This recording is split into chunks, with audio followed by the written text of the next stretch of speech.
ετοιμασία παρασκευασμάτων για την παρατήρηση αμυλοκόκκων από αλεύρι σιταριού, από αλεύρι αραβοσίτου και από φασόλι.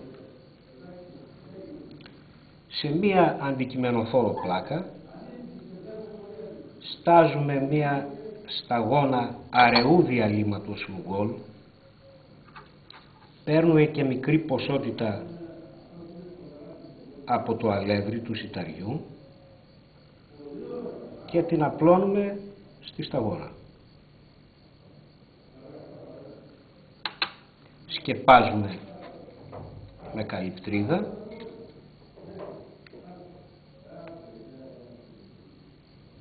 και το παρασκεύασμα είναι έτοιμο για παρατήρηση. Το ίδιο κάνουμε και για να παρατηρήσουμε τους αμυλοκόκκους από τον αραβόσιτο. Δηλαδή,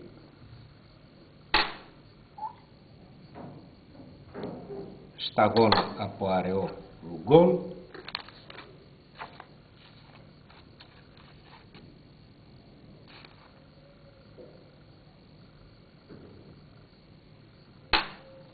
καλυπτρίδα,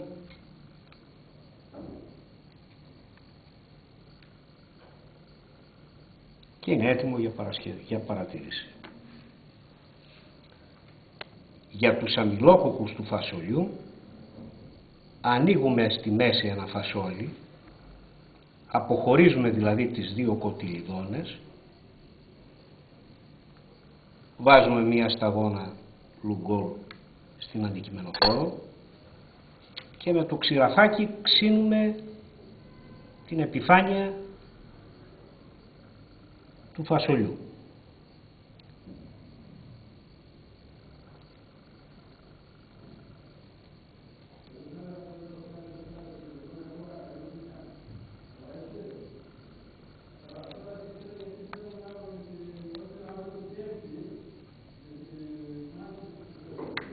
Καλύπτουμε με καλυπτρίδα